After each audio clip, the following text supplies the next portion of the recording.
ತಮಗೆಲ್ಲರಿಗೆ ತಿಳಿದಿರುವಂತೆ ಬರುವ 7ನೇ ಮೇಗೆ ಲೋಕಸಭೆ ಚುನಾವಣೆ ನಡೀತಾ ಇದೆ. ಈ ಚುನಾವಣೆ ಅತ್ಯಂತ ಮಹತ್ವದಾದಂತಹ ಒಂದು ಚುನಾವಣೆ. ಈ ಚುನಾವಣೆ ಇಡೀ ದೇಶದ ಜನರ ಭವಿಷ್ಯ ರೂಪಿಸುವಂತಹ ಚುನಾವಣೆ. ಈ ಚುನಾವಣೆಯಲ್ಲಿ ಒಂದು ಕಡೆ ಕಾಂಗ್ರೆಸ್ ಪಕ್ಷ ಇದೆ. ಕಾಂಗ್ರೆಸ್ ಪಕ್ಷದ ಅಭ್ಯರ್ಥಿ ಸಾಗರ್ ಖಂಡ್ರೆ ಅವರಿದ್ದಾರೆ. This video is presented by ASM Super Speciality Hospital, Gulbarga. Knowledge Park, the Creative School, School for Quality and Innovative Education. Noble Public School, admissions are open. ಮತ್ತೊಂದು ಕಡೆ ಭಾರತೀಯ ಜನತಾ ಪಕ್ಷ ಮತ್ತೊಂದರ ಅಭ್ಯರ್ಥಿ ಹಾಲಿ ಸಂಸದ ಕೇಂದ್ರ ಮಂತ್ರಿ ಭಗವಂತ ಖೂಬಾ ಇದ್ದಾರೆ. ಬೀದರ್ ಲೋಕಸಭಾ ಕ್ಷೇತ್ರದ ಜನ ಆಲೋಚನೆ ಮಾಡಬೇಕಾಗಿದೆ. ಯಾರಿಗೆ ಮತ ಕೊಡಬೇಕು, ಯಾರಿಗೆ ಮತ ಕೊಟ್ಟರೆ ನಿಮ್ಮ ಉದ್ಧಾರ ಆಗ್ತದೆ, ಬೀದರ್ ಜಿಲ್ಲೆ ರಾಜ್ಯದ ರಾಷ್ಟ್ರದ ಉದ್ಧಾರ ಆಗ್ತದೆ.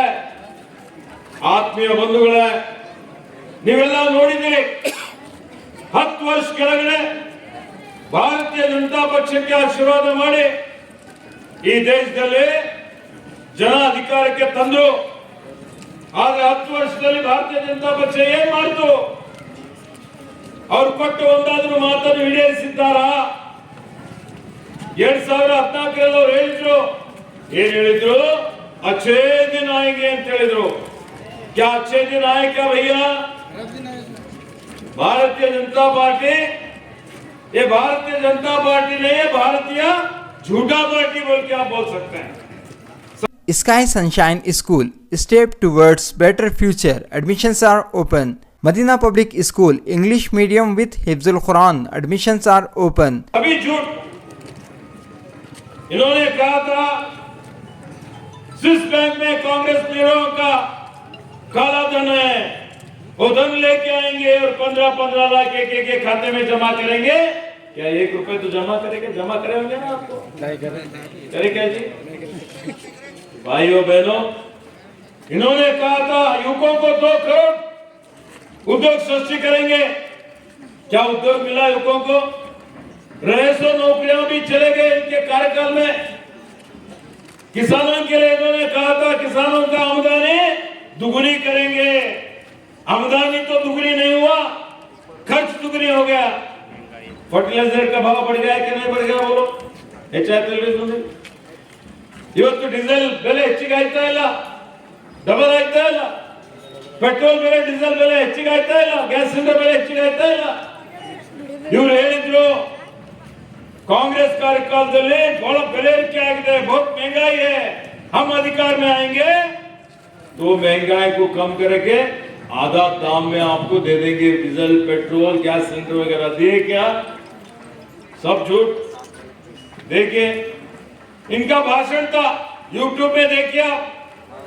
2022 तक इस देश में जितने लोग झोपड़ी में बस रहे हैं ऐसे लोगों को हम पक्का मकान बना के देंगे, जिसमें लाइट रहेगी, जिसमें नल रहेगा. क्या केंद्र से मकान मंजूरी हुआ? हुआ क्या जी? नहीं हुआ. मकान अगर दिए तो कांग्रेस पार्टी दिए, सिद्धरामैया गवर्नमेंट दिए. मैं उस्तुवारी मंत्री रह जा बीदर जिले को 40,000 50,000 मकानों का मंजूराती करवाए. बीजेपी एक मकान नहीं है यहाँ. इनके पूरे झूठ. भाइयों बहनों, विधानसभा के चुनाव हुए कांग्रेस के कार्यकर्ता यहाँ पर कर्नाटक में 10 महीने पहले जो चुनाव हुए, ಆ ಚುನಾವಣೆಯಲ್ಲಿ ನಾವೆಲ್ಲ ಚುನಾವಣಾ ಪೂರ್ವದಲ್ಲಿ ಘೋಷಣೆ ಮಾಡಿದ್ದೇವೆ. ನಮ್ಮ ಸರ್ಕಾರ ಕರ್ನಾಟಕ ರಾಜ್ಯದಲ್ಲಿ ಬಂದ್ರೆ ನಾವು 5 ಗ್ಯಾರಂಟಿ ಕೊಡ್ತೀವಿ, 5 ಗ್ಯಾರಂಟಿ ಅನುಷ್ಠಾನ ಮಾಡ್ತೀವಿ ಅಂತ ಹೇಳಿದ್ದೇವೆ. ನಾವು ನುಡಿದಂತೆ ನಡೆದಿದ್ದೇವೆ, ಕೊಟ್ಟ ಮಾತು ಉಳಿಸಿಕೊಂಡಿದ್ದೇವೆ, ಎಲ್ಲಾ ಭರವಸೆಗಳು ಈಡೇರಿಸಿದ್ದೇವೆ. 5 ಗ್ಯಾರಂಟಿಯಲ್ಲಿ 1ನೇ ಗ್ಯಾರಂಟಿ ಗೃಹಲಕ್ಷ್ಮಿ ಯೋಜನೆ. ಈ ಗೃಹಲಕ್ಷ್ಮಿ ಯೋಜನೆ ಅಡಿಯಲ್ಲಿ ಇಡೀ ರಾಜ್ಯದ ಎಲ್ಲಾ ಜಾತಿ, ಎಲ್ಲಾ ಭಾಷೆ, ಎಲ್ಲಾ ಧರ್ಮದ ಪರಿವಾರದ ಒಂದು ಮಹಿಳೆ, एक महिला यजमानी, उस मकान का मुखिया, उनको हर महीने को 2,000 रुपए डायरेक्ट उनके खाते में पैसा जमा करते बोल के बोले थे। वो पैसे जमा हुआ क्या नहीं हुआ? ಯಾರ್ಯಾರಿಗೆ ಸಿಕ್ಕೋ ಥोड़े ಕೈ ಎತ್ತೊಳದು ಹೆಣ್ಮಕ್ಳು ಸಿಕ್ಕಿಲ್ಲಮ್ಮ. ಯಾರಿಗಾರ ಸಿಕ್ಕಿಲ್ಲ ಅಂದ್ರೆ ಮತ್ತೊಂದು ತಿಂಗಳ ಚುನಾವಣೆ ನಡೆಸ್ಕೊಡ್ತೇವೆ ನಿಮ್ಗೆಲ್ಲ. ನಿಮ್ ಸಿಕ್ಕವಿಲ್ರಿ, ಕೈ ಎತ್ತಲ್ಲೋದ್ರಿ, ಸಿಕ್ಕವಲ್ಲ. ಅದಕ್ಕೆ ಇವತ್ತು हमने कहा था कितने लोगों को 1,25,00,000 महिलाओं को हम दे रहे हैं, 2,500 करोड़ पर महीने, 30,000 करोड़ रुपए एक साल को। ये कोई मामूली बात नहीं है।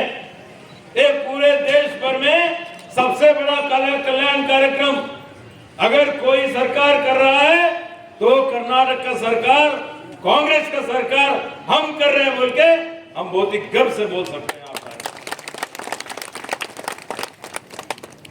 ಬಂಧುಗಳೇ, ಕರೆಂಟ್ ಫ್ರೀ ಕೊಡ್ತಾ ಅಂತ ಹೇಳಿದ್ದೀವಿ, ಕರೆಂಟ್ ಫ್ರೀ ಕೊಟ್ಟಿದ್ದೇವೆ. ಅನ್ನಭಾಗ್ಯ ಯೋಜನೆ ಅಡಿಯಲ್ಲಿ 5 ಕಿಲೋ ಅಕ್ಕಿ ಜಾಸ್ತಿ ಕೊಡ್ತೀವಿ ಅಂತ ಹೇಳಿದ್ದೇವೆ. ಕೇಂದ್ರ ಸರ್ಕಾರದವರಿಗೆ ನಾವು ಖರೀದಿ ಮಾಡ್ತೀವಿ, ರೊಕ್ಕ ಕೊಟ್ಟಂದ್ರೆ ಕೊಟ್ಟಿಲ್ಲ. ಅವ್ರು ಕೊಡದೇ ಇರೋದು ಒಳ್ಳೇದೇ ಆಯ್ತು. ಯಾಕಂದ್ರೆ ಆ ಅಕ್ಕಿ ನೀವು 10 ರೂಪಾಯಿ ಇಟ್ಕೊಂಡು ಮಾರಾಟ ಮಾಡುವಂತ ಪರಿಸ್ಥಿತಿ ಬರ್ತಿತ್ತು ಕಿಲೋಗೆ. ಈಗ ನಾವು 1 ಕಿಲೋ 34 ರೂಪಾಯಿ ಹಿಸಾಬದಿಂದ 170 ರೂಪಾಯಿ ನಿಮಗೆ ಕೊಡ್ತಾ ಇದೀವಿ ಇಲ್ಲ? 170 ರೂಪಾಯಿ 4,40,40,00,000 ಜನರಿಗೆ ರಾಜ್ಯದಲ್ಲಿ, ಈ ಜಿಲ್ಲೆಯಲ್ಲಿ ನಮ್ಮ ಲೋಕಸಭಾ ಕ್ಷೇತ್ರದ ವ್ಯಾಪ್ತಿಯಲ್ಲಿ 16 ಲಕ್ಷ ಜನರಿಗೆ 170 ರೂಪಾಯಿ ಅವ್ರ ಖಾತೆಯಲ್ಲಿ ಜಮಾ ಮಾಡುವಂತ ಕೆಲಸ ನಾವು ಮಾಡ್ತಾ ಇದ್ದೇವೆ. ಇದು ನಿಮ್ ಗಮನದಲ್ಲಿದೆ ನೋಡಿ. ನಾವು ಮಹಿಳೆಯರಿಗೆ ಶಕ್ತಿ ಯೋಜನೆ ಅಡಿಯಲ್ಲಿ ಫ್ರೀ ಬಸ್ ಟ್ರಾವೆಲ್ ಮಾಡ್ತೀವಿ ಅಂತ ಹೇಳಿದ್ದೇವೆ. ನಿಮ್ಗೆ ಕರ್ನಾಟಕ ರಾಜ್ಯ ರಸ್ತೆ ಸಾರಿಗೆ ಸಂಸ್ಥೆಯ ಬಸ್ಗಳಲ್ಲಿ ಇಡೀ ರಾಜ್ಯದಾದ್ಯಂತ ಫ್ರೀ ಆಗಿ ಓಡಾಟ ಮಾಡಲಿಕ್ಕೆ ಸೌಲಭ್ಯ ನಾವು ಕೊಟ್ಟಿದ್ದೇವೆ ಕೊಟ್ಟಿಲ್ಲ? ನೀವೆಲ್ಲ ಫ್ರೀ ಬಸ್ ಅಲ್ಲಿ ಓಡಾಡ್ತಿರಲ್ಲಮ್ಮ, ಒಳ್ಳೇದಾಯ್ತಾ ಇಲ್ಲ? ನೀವು ಗಂಡು ಮಕ್ಕಳು ಕೇಳಿದ್ರೆ ನಮ್ಗೇನ್ ಕೊಡ್ತೀವಿ? ಏನಪ್ಪ ಕೇಳಿದ್ರೆ ಹೇಳ್ಬೇಕಾಯ್ತು ನಾವು. ಅರೆ ಅವ್ರ ಬಸ್ಸಿಗೆ ಹೋದ್ರೆ ರೊಕ್ಕ ನೀವೇ ಕೊಡ್ತೀರಲ್ಲ, ನಿಮ್ ರೊಕ್ಕ ಉಳ್ದಿಲ್ಲ ಇಲ್ರಿ? ನೀವನು ಖುಷಿ ಆಗ್ಬೇಕಲ್ಲ. ಅದಕ್ಕೆ ಆತ್ಮೀಯ ಬಂಧುಗಳೇ, ಯಾರು ಯುವಕರಿದ್ದಾರೆ, ಪದವೀಧರಿದ್ದಾರೆ, ಯಾರಿಗೆ 6 ತಿಂಗಳ ತನಕ ಪದವಿ ಆದ್ಮೇಲೆ ನೌಕರಿ ಸಿಕ್ಕಿಲ್ಲ ಅಂತವ್ರಿಗೆ 2 ವರ್ಷ ತನಕ ನಿರುದ್ಯೋಗ ಭತ್ಯೆ ಕೊಡ್ತೀವಿ ಅಂತ ಹೇಳಿದ್ದೇವೆ. ಪದವೀಧರರಿಗೆ 3,000, ಡಿಪ್ಲೊಮಾ ಹೋಲ್ಡರ್ಗಳಿಗೆ 1,500 ರೂಪಾಯಿ ನೇರವಾಗಿ ಅವ್ರ ಖಾತೆಯಲ್ಲಿ ಜಮಾ ಮಾಡುವಂತ ಕೆಲಸ ಇವತ್ತು ಕಾಂಗ್ರೆಸ್ ಸರ್ಕಾರ ಮಾಡಿದೆ, ನಾವು ಮಾಡಿದೀವಿ ಅಂತೇಳಿ ಬಹಳ ಹೆಮ್ಮೆಯಿಂದ ತಮ್ಮಲ್ಲಿ ಹೇಳಿಕೆ ಬರ್ತದೆ. ಅದಕ್ಕೆ पंच गारंटी, 5 गारंटी हम अमल में लेके आए। 1 साल को 52,000 करोड़ रुपए बजट में रखे हैं। हम गारंटी जब घोषणा करें तो बीजेपी वाले बोले ये सब बोगस गारंटी है और ये गारंटी अमल में लेके आए तो कर्नाटक का सरकार दिवाली हो जाएगा। क्या दिवालियां उड़े क्या? नहीं, विकास भी कर रहे, प्रगति भी कर रहे और आप लोगों का भलाई भी कर रहे हैं। एक गारंटी से आपका आर्थिक, सामाजिक, शैक्षणिक हर क्षेत्र में आपको शक्ति मिला है, आप आगे बढ़ रहे हैं। ಬಹಳಷ್ಟು ಜನ ನನಗೆ ಹೇಳ್ತಾರೆ ನಮ್ಮ ಮಕ್ಕಳಿಗೆ ವಿದ್ಯಾಭ್ಯಾಸ ಮಾಡಲಿಕ್ಕೆ 2,000 ರೂಪಾಯಿ ಅನುಕೂಲ ಆಯ್ತು, ಸಣ್ಣ ಕೈಗಾರಿಕೆ ಮಾಡಲಿಕ್ಕೆ, ಹೈನುಗಾರಿಕೆ ಮಾಡಲಿಕ್ಕೆ ನಮ್ಮ ಮಕ್ಕಳಿಗೆ, ನಮ್ಮ ಪರಿವಾರಕ್ಕೆ ಅನುಕೂಲ ಆಯ್ತು ಅಂತ ಹೇಳ್ತಿರಲಿಲ್ಲಮ್ಮ. ಅದಕ್ಕೆ ಬಿಜೆಪಿಯವರು ಈ ಗ್ಯಾರಂಟಿ ಬಗ್ಗೆ ಅಪಹಾಸ್ಯ ಮಾಡಿದ್ರು. ಇವರು ಗ್ಯಾರಂಟಿ ಮಾಡಲ್ಲ ಅಂತ ಈಗೇನ್ ಹೇಳ್ತಾರ? ಗ್ಯಾರಂಟಿ ಬರೀ ಲೋಕಸಭೆ ತನಕ. ಇದು ಸುಳ್ಳು, ನಿಮ್ಮಂಗ್ ಸುಳ್ಳು ನಾವು ಹೇಳಲ್ಲ. ಈ ವೇದಿಕೆ ಮೇಲೆ ಹೇಳಿಕೆ ಬಯಸ್ತಾ ಇದ್ದೇನೆ, ನಮ್ಮ ಸರ್ಕಾರ ಇನ್ನು 4 ವರ್ಷ ಇದೆ. 2028ರವರೆಗೆ ನಮ್ಮ ಗ್ಯಾರಂಟಿಗಳು ಇನ್ನು 4 ವರ್ಷ. ಇವತ್ತು 2028ರವರೆಗೆ ಮತ್ತೆ ಮುಂದೆ ನೀವು ಆಶೀರ್ವಾದ ಮಾಡಿದ್ರಿ ಅಂದ್ರೆ 2028ರಿಂದ 2033ವರೆಗೆ ಈ ಗ್ಯಾರಂಟಿಗಳು ಮುಂದುವರಿತವೆ ಅಂತ ಹೇಳಿ ತಮ್ಮೆಲ್ಲರಿಗೆ ಭರವಸೆ ಕೊಡ್ತಾ ಇದ್ದಾರೆ. ಅದಕ್ಕೆ ಆತ್ಮೀಯ ಬಂಧುಗಳೇ, ನಿಮ್ಗೆ ಯಾರು ಸಹಾಯ ಮಾಡ್ತಾರ, ನಿಮ್ಗೆ ಯಾರ ಬಗ್ಗೆ ನಿಮ್ಗೆ ಯಾರು ಕಳಕಳಿ ಕಾಳಜಿ ಮಾಡ್ತಾರ ಅವ್ರಿಗೆ ಓಟ್ ಹಾಕ್ತೀರಿ, ಸುಳ್ಳು ಹೇಳೋರಿಗೆ ಓಟ್ ಹಾಕ್ತೀರಿ? ಇವತ್ತು ನೋಡಿ, ನಮ್ಮೆಲ್ಲರ ನೆಚ್ಚಿನ ನಾಯಕರಾದಂತ ರಾಹುಲ್ ಗಾಂಧಿ ಅವರು, ಮಲ್ಲಿಕಾರ್ಜುನ್ ಖರ್ಗೆ ಅವರು ಸೇರಿ ಈಗ ಕೇಂದ್ರದಲ್ಲಿ ಚುನಾವಣೆ ನಡೀತಾ ಇದೆ. ಆ ಕೇಂದ್ರದ ಚುನಾವಣೆಗಾಗಿ ಇವತ್ತು ಅವರು 5 ಪಂಚ ಗ್ಯಾರಂಟಿ, ನ್ಯಾಯ ಗ್ಯಾರಂಟಿ ಘೋಷಣೆ ಮಾಡಿದ್ದಾರೆ. ಇದು ಬಿಟ್ಟು ಒಂದು ವೇಳೆ ಕೇಂದ್ರದಲ್ಲಿ ಸಾಗರ್ ಖಂಡ್ರೆ ಗೆದ್ದು ಇವತ್ತು ಕೇಂದ್ರದಲ್ಲಿ ಸರ್ಕಾರ ನಾವು ರಚನೆ ಮಾಡ್ತೀವಿ, ಮಾಡಿದಾದ ಮೇಲೆ ಈ 5 ಗ್ಯಾರಂಟಿ, ಅದರಲ್ಲಿ ಒಂದು ಗ್ಯಾರಂಟಿ ಏನಿದೆ ಗೊತ್ತಾ? ಮಹಿಳಾ ನ್ಯಾಯ.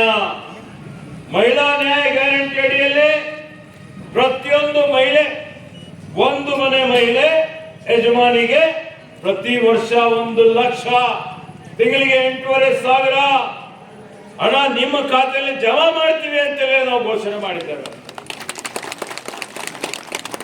ವರ್ಷಕ್ಕೆ 1 ಲಕ್ಷ ಬೇಕಾ ಇಲ್ಲಮ್ಮ?